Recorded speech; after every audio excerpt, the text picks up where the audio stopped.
Seriously, I don't know how those guys do it. I get some breaks here and there, and I'm exhausted. You guys were a good crowd last night. Did you have fun? Good. You got a lot of energy for a Saturday too, so that's good. That's a good sign. Everybody's back for more. You know what? I messed up my shoulder last night. Like, it doesn't feel good. I rolled over this morning and I was like, oh my gosh, what did I do? Least on this. Yeah, you think? Somebody thought he was Patrick Swayze last night. What was that? I liked it. She liked it? Well, I hope so. I liked it too. If I remember correctly, I was standing about here, and I look over, and Felicia is like this. Oh yeah. And just full steam ahead, comes right at me. And in the moment, I really thought that I was gonna pull it off. Like I really did. And I was like, it's about as high as I got. And yeah, this is an injury that I've had before, and I haven't had it in a long time, but it's definitely that. So I'm back. It's Saturday. You know, I usually do the Saturday panel with Osric. Yeah, it's kind of sad. You know, I mean, I guess I miss him. Oh, this is okay too. Let's just take a moment, just for Osric. Okay, that's long enough. Yeah, I guess Osric's like shooting a movie in Romania or something.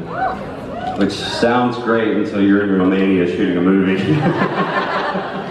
I shot one in Bulgaria called The Grudge 3. I don't know if you ever saw that, Jim. No, actually, I think the movie's pretty good. If you haven't seen it, went straight to DVD, but that was their intention all along. They had no intentions of even putting it in the theaters. But yeah, I spent a month in Bulgaria, and I think Osric's going to be in Romania for like at least 2 months. So he's going to come back a shell of himself, and he's probably going to need you to pick him up because it's pretty depressing. Of course, I was also shooting The Grudge 3. This is like not the most uplifting like subject matter. It wasn't like I was shooting a romantic comedy or a musical. Anyway, should we do some questions? Okay. It's something, you know, I don't know that I've ever had like a problem with panic attacks per se. Sometimes I feel like maybe I'm having one, or I'll say that I'm having one. You know, and I still struggle with this sometimes, like anxiety, like auditioning, you know, is something that I've had to really work to overcome. Something about like there being like this set up time where you go and you compete against other people and you're judged. It doesn't really vibe well with me. I don't know, that's weird. But I know some actors that really enjoy it, so, you know, sometimes I just gotta take a deep breath and remind myself that everything is exactly as it should be, and you know, I've got a lot of amazing things going on in my life, and I have to like check in with myself and take a second just to like calm myself down sometimes when I get like that, because in my line of work there's a lot of uncertainty, you know, and I don't know when my next job's going to come. I don't know, so I carry some anxiety with that. I do know that sometimes I feel like I'm the happiest when I'm working, you know, and when I'm not, I tend to have anxiety and like, I worry. It's my mom's fault, really, right? It's always our mom's fault. No, my mom's wonderful, but yeah, I definitely take after her. When I start to act up like that, my wife likes to call me Carol. Which I don't really like at all. She's like, calm down, Carol. Anyway, I hope that helped some. Just know that you're not alone. A lot of people deal with that, and yeah, just remember to breathe and you know, lean on your friends when you need them, because that's what they're there for. Thank you. Thank you. Hey. Hey. I kind of said something about this morning, but I was wondering if you had a shirt on represent like Jared, Jensen, and Misha, what would you have it say? I don't know what I would have it say yet, but if I do ever have a t-shirt, I was telling you this morning, what's your name? Devin. Devin. I met Devin at the coffee shop this morning. I would probably have to put my dogs on it to help with the sales.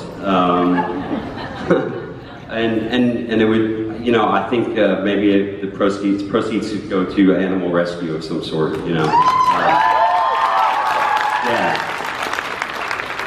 Yeah, I love the dogs. Love rescue dogs. I've got 2. They're a total pain in the ass, but I wouldn't change it for the world. I mean, really, if you're ready for a dog, go rescue one. There's so many great dogs at the shelters and rescues, you know, in every city you can find. They're just like the best dogs, and they just need like a second chance and a good, loving home. So it would be something to have to do with that, I think, if I ever did that. I would feel weird putting my face on a t-shirt at this point. I mean, look at Jensen. How do you follow that up? I can't even look at you right now. Thanks, Devin. Yeah, you can cheer. That's acceptable. Hi. Henry has the line where he says, "I prefer adventures of a literary nature." Yes. So I'm curious, what do you think Henry's favorite literary adventure would be? And if you don't know that, what's yours? What's his favorite book, per se, or his favorite literary adventure? Should have done some better background work on Henry. That's a great question. You know, that's a line that I think a lot of fans really responded to, and I enjoyed saying it. Maybe like The Grapes of Wrath. Something kind of To Kill a Mockingbird. Yeah, something like that. And you know, I've done a fair amount of reading. I wouldn't consider myself an avid reader per se.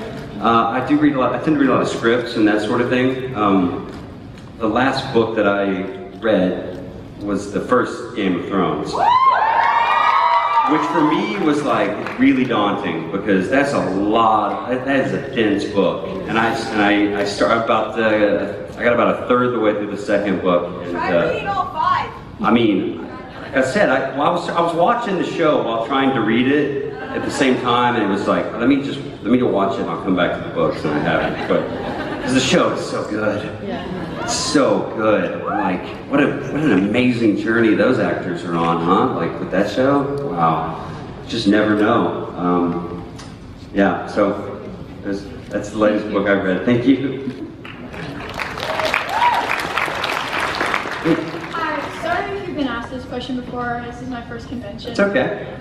So if you were to come back as Henry Winchester on the show, what do you think his role would be in it? Like, what part would he play? Because, you know, sadly he had died. So would he come back and be like a backstory on John's past, or what do you think? You know, I think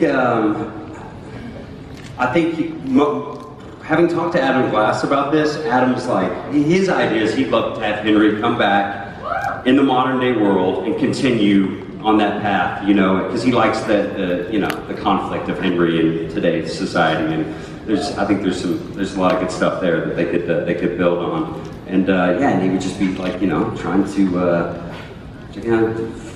save his grandsons, you know, from this life that they've chosen, and but there's still, you know, so much to do also with John, and I think it would be cool to go back in time and go back to 1958 and try to talk to my, you know, young son, try to talk to my wife. I think there's a whole storyline there they could do with Millie, you know, which would be really, really cool.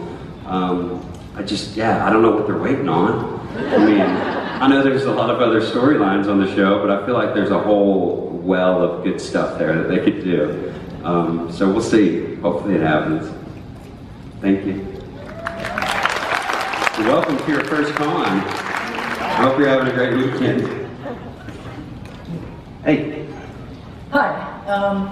We've heard some of the other actors say that they were surprised at how dedicated and intense this fandom is. And I was wondering, Have you ever been recognized out in public as Henry Winchester and somebody didn't know your name and they're just like, Henry? They ran up and Well, honestly, I think it only happened once. I don't really look like Henry. No. Like in my day-to-day life, you know, like I usually have a beard and my hair's not quite how Henry styled his hair. I don't really dress like Henry, so. But it did happen once. I was at a little restaurant near my house, and I was just picking up food or something, and I was standing at the counter waiting to check out, and I looked over, and there's this guy. He was so sweet. He was just standing there. He was just standing there like.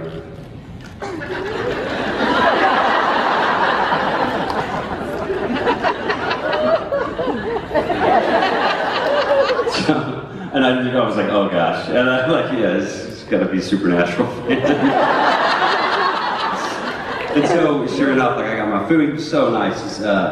His name was Jared, actually. And he was really, for real, his name was really Jared. And he was really excited that his name was Jared too, which I thought was cool. It was like a week or so before the Burbank convention. So he was like, are you gonna be at BurCon? You know, he was really excited and asked me if I was going to be there. And I'm like, yeah, I'll be there, man. I'll be there. What's your name? He's like, Jared.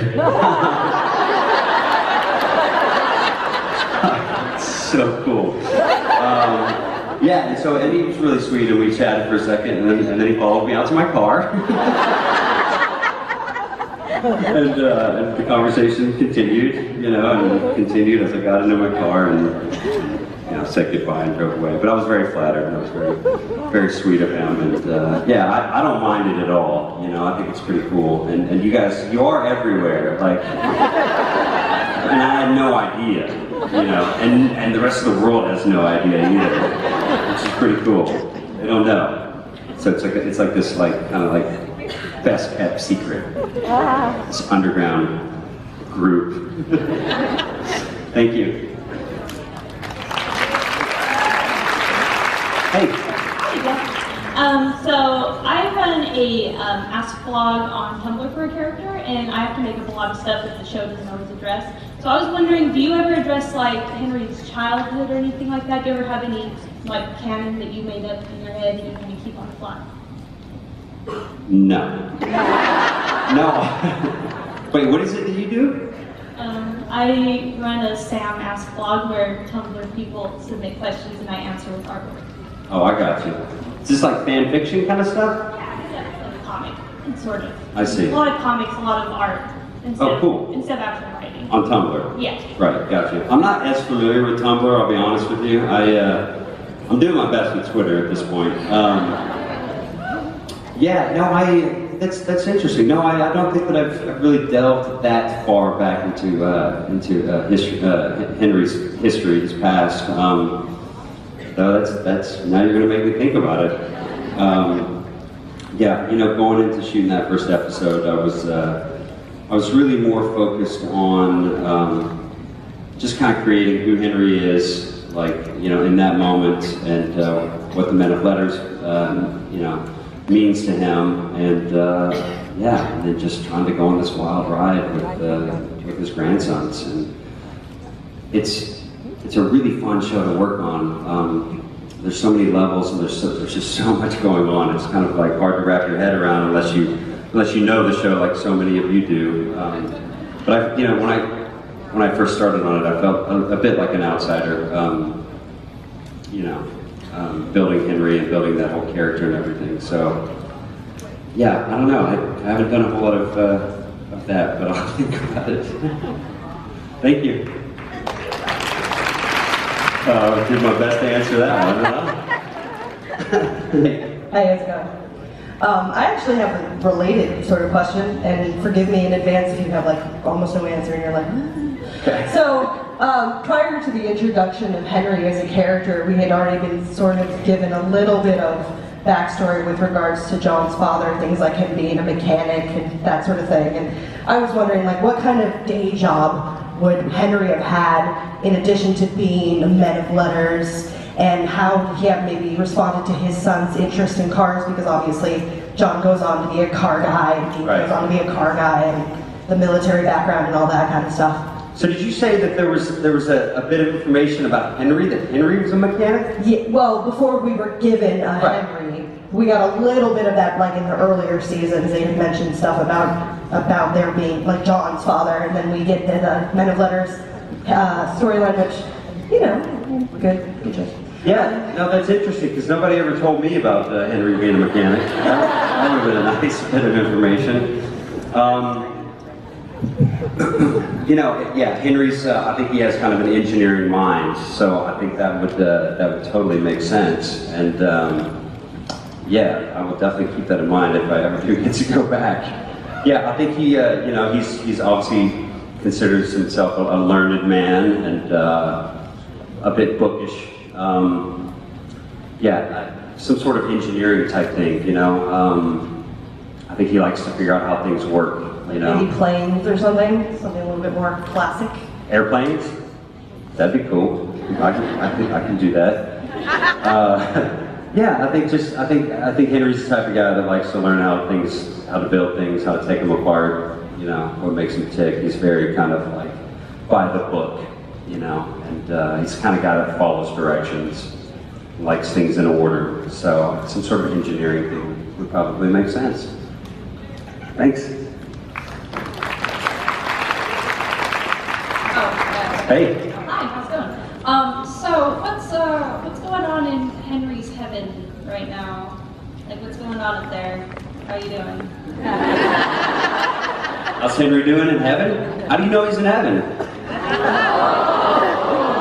How's it going down there?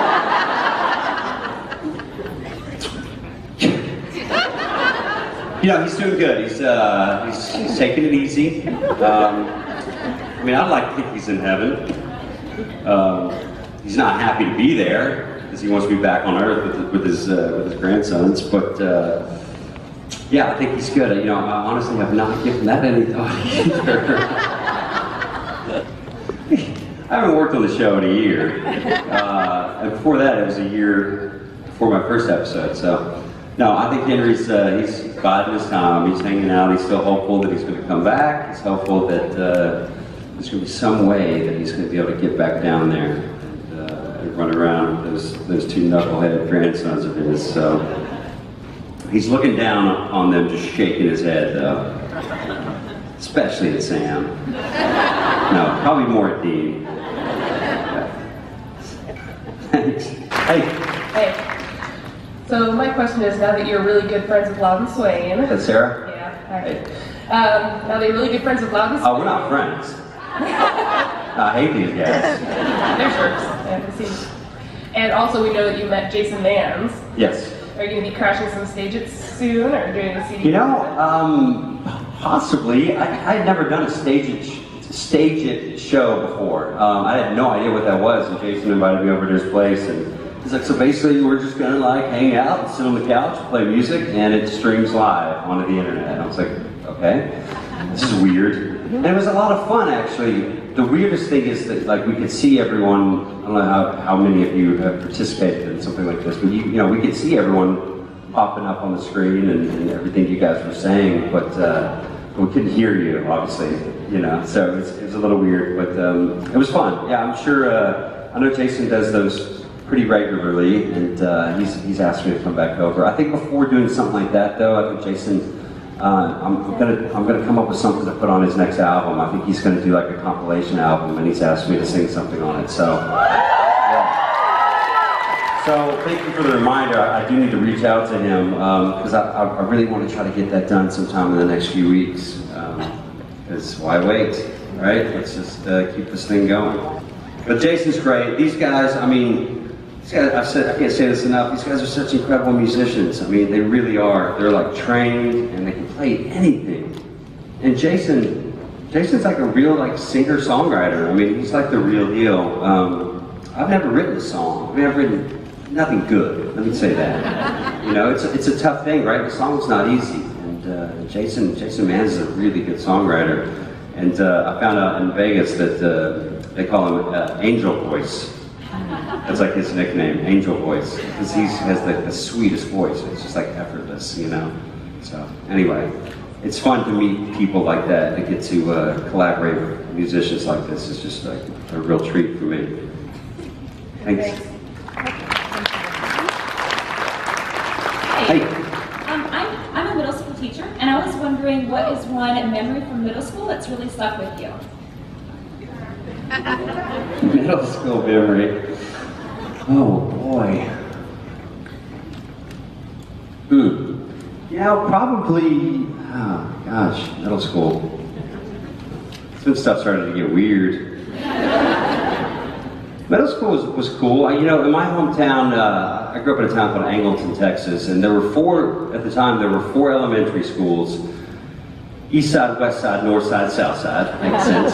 I went to west side, and the 4 schools merged into, at the time was one middle school, and that was, I mean, as most of you know, when you all of a sudden you're in a new school with a bunch of new kids, it can be a little intimidating. But yeah, middle school was cool. I always wanted to be a football player. Like, that was like my childhood dream, was to be a football player, and my football career pretty much ended after 8th grade. So I was like the B team quarterback. Like, I wasn't even on A team, but I was the B team quarterback. And basically, like, every other play was like handing the ball off to the running back, you know? So, I mean, I have some fun memories of playing football in middle school. And probably, like, that's when, you know, I really started enjoying, like, being in choir and that sort of thing, and drama, and doing plays, and traveling around and doing, like, you know, choir competitions and that sort of thing. I think that's when that really started to kind of take off, and then that continued into high school, you know. Yeah, I was like super cool in high school. I mean, I was in drama, and I was in choir, and I was on the swim team. So that was like the trifecta of getting picked on. It was like, what? Choir's awesome. I love choir, but I'm just saying, like, I got picked on some. Like, it may surprise you. I know that I look like really like cool and hip and all that, but you know, I remember my letter jacket had like a choir, like, because I made like first chair state choir. I was like, yeah, thank you. When I was like a sophomore, and I was so proud of that, I put the patch on my letter jacket. Big mistake. Big mistake. And I remember the basketball team, like, walking by the swimming pool, and I'd be wearing my Speedo, you know. Yeah, I know.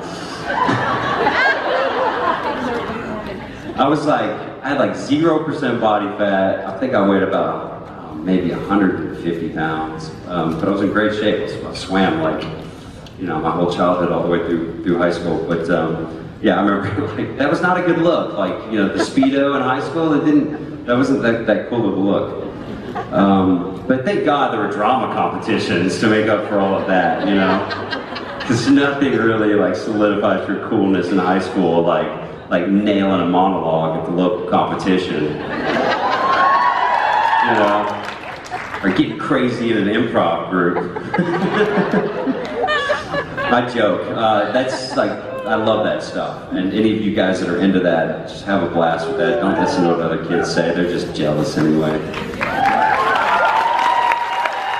Thank you. Hello. Hello. If you could be on stage with any musician or band, other than, you know, them obviously, who would you choose?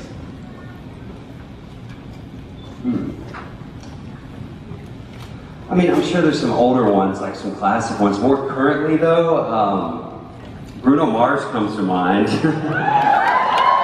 That song that we attempted to do last night. Have you been attempted? We rocked. Thank you. It was fun. It's a really, really fun song, and I saw him do it on Ellen a couple days ago. The guy's, he's phenomenal. He's got so much energy. He moves so well. He's got just a killer voice. He's like the real deal. I still love Sam Smith too. He's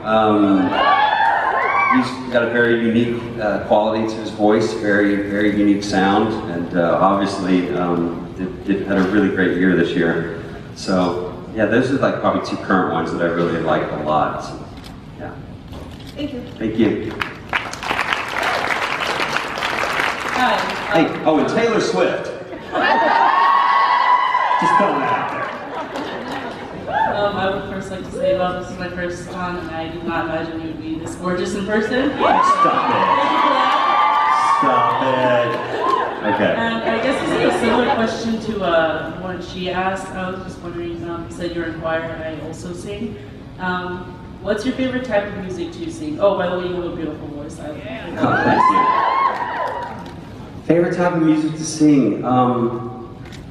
You know, I feel like I have one of those voices, like I grew up doing choir and all that sort of thing, and I have some classical training. You know, my first 2 years of college, I was actually an opera major, and then I switched my major, because I just was like, I don't want to be an opera singer. I love it. I have so much respect for opera singers, but that just wasn't like the road I wanted to go down. So, but I had that sort of training, and I feel like there's a lot of different styles that I can like, you know, do, but I just love I love standards, you know. I don't play an instrument well enough that I really feel confident to like, you know, I'm so jealous of like these guys, like Billy plays the hell out of that guitar, you know.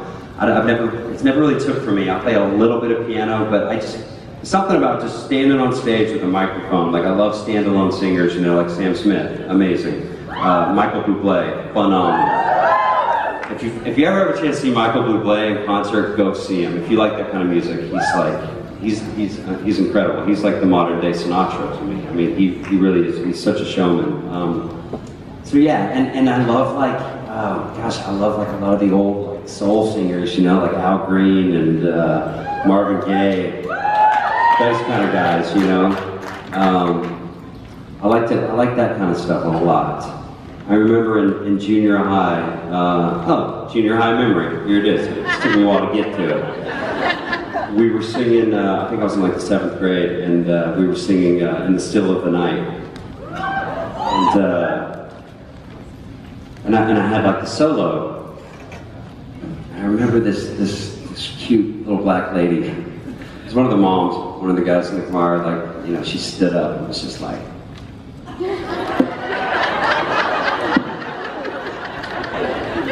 and I was like, oh my gosh, that's so cool. Like, my mom would never do that. And she shouldn't. Yeah, so there's just something about that music that really kind of like moves me, you know? In the still of the night, I held you tight. Oh, I love you so. Promise I'll never let you go. In the still of the night, in the still of the night.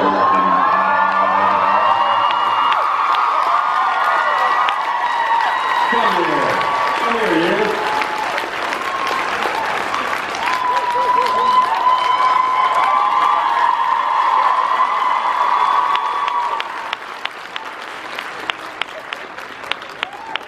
Oh, I like that one. Something happened. What happened? That was great. All right, now I can see you guys.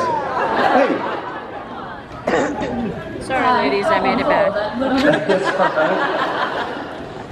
So you're all I'm in your seat. talented and an actor and famous. Is this your seat or is this 28?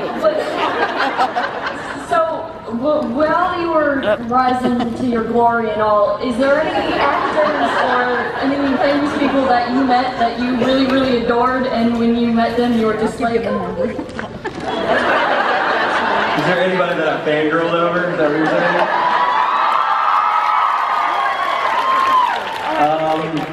Well, she's so cute. Rising in all my glory. As Richard reminds me, I've peaked. It's been a wild ride, but this is pretty much the pinnacle for me, guys. Yeah, you know, I've been really lucky to, in some of the jobs that I've had, to get to work with some really, really awesome people. And John Corbett is a close friend of mine from Northern Exposure. Played Aiden in Sex and the City. I did a little movie. It was like my first movie. I played Elvis Presley in a movie called Elvis Has Left the Building. Small supporting role, a couple scenes, but it was John and Kim Basinger were in the movie. And I'll never forget, like my first day in Albuquerque, I was so excited to be like getting to be in a movie with like movie stars. It was like crazy. And I walked into the hotel, and John, he's like 6'5", and he's just like 6'5", just charisma. I mean, the guy's so charming. And he stood up, he's like, "Hey, I'm John. I'm gonna go downtown and get a couple pops. You wanna come with me?" And I'm like, "Well, hell yeah!" So next thing you know, I'm like in John Corbett's pickup truck, like driving downtown Albuquerque, you know, to get a couple beers. And he's just like a good old boy, and like really genuine, and we're still very close. You know, another one just comes to mind that Jeffrey Dean Morgan. I mean, I don't know this guy that well at all, but having met him 2 weeks ago in Vegas, like, I mean, the guy was so genuine and like nice, and I don't know if these guys had met him before, but I certainly hadn't, and I didn't know what to expect, and we just, none of us really knew what he was going to be like, but he was like so cool, and he was also really like, we just had a really nice conversation, you know, and he told me, you know, like, as you know, I mean, his career, like, I don't know how old he was when he did Supernatural, but maybe you guys know. But he said, you know, his career really didn't take off till like his late 30s, you know? And it was at a time when he felt really kind of down and like, you know, he was really discouraged and he was ready to give up. And then within a matter of like a few months, he got like, you know, Supernatural, and then it was like, you know, Grey's Anatomy and something else, and things just really started to take off, and now the guy can't stop working, you know? But yeah, just in a short conversation I had with him, like, that was really cool of him to like say those things to me, you know? I was like, all right, so there's still a chance, you know? There's still a chance. I mean, I'd like to think I'm a young 36. I'd like to. Thank you. Hi, Gil. Hey. Hey. You probably answered this already, but yesterday you were talking about the different directors that you worked with. Can you tell us what it was like working with Misha? Yes. I didn't know what to expect from Misha. I had never met Misha before because Misha was not in my first episode. And he wasn't around at all when I was shooting. I just, and all I knew of Misha was, you know, him as Cass. So I didn't know what to expect. And for some reason I thought he might be a dick. I don't know. But he wasn't. Really? He was actually not your experience? I'm sorry, I just put my, I thought you were talking about Misha Collins. Yeah, you don't know the Misha we know. I didn't have my headphones in. No, but since then, I know he is a dick. But he was very cool. He found me like right away, you know. He like came and found me, and we had a nice little conversation. And he was fun. He was cool. I mean, he did a really, really great job. I assumed that he had directed the show before, you know, because he was really sharp. Obviously, he'd been working on the show quite a bit and knew the crew very well. And they were really great too, because, you know, it's and the same thing with my first episode with Serge. You know, it was Serge's first episode directing, and I really noticed how the crew and everybody came together to help him, you know, when he was kind of in a tight spot. And the same with Misha, you know, like if he was ever a little unsure about something, everybody just kind of teamed together and they figured it out. And I thought Misha, he was great. I loved working with him. And also, he's an actor, obviously, so like, sometimes it's nice being directed by an actor, you know. Do us one more question. Sure, please, one more. Hey. Hello, darling. Thought you were Misha for a second. As a fellow past man in the modern day, how did you, like, you know, put up with it? What the hell is going on right now? It's What was the question? I was asking, darling, if, seeing as you are a fellow man from the past, like myself, but not as far as the past as me, obviously. Yes. How did you handle the modern day? Because, I mean, seriously. Oh, yeah, I drank heavily. This is one of those questions. As I see you are. I like this one better than a lot better. Where are you from? Personally, myself, Portland, Oregon. Not personally, this wonderful character that you came in, this fully developed character that you brought. King of Hell. Oh, you're Shepherd. Okay, I couldn't see you. Yeah. Sorry about these guys. We've never watched the show. What's this whole thing? hanging out. What's so big you got? Why are you wearing a trench coat? What's with all the wings? It's raining out there. So what's it like being, whatever the hell she asked? Pass that in the modern day. It's very aggravating. Yeah. It's very aggravating. You know what? We do our best. You know? I think it's fascinating to come out here and listen to other people do panels because I learn something every time. And this time I learned a tidbit from you. I had no idea Misha was an actor. Ladies and gentlemen, Mr. Gil McKinney.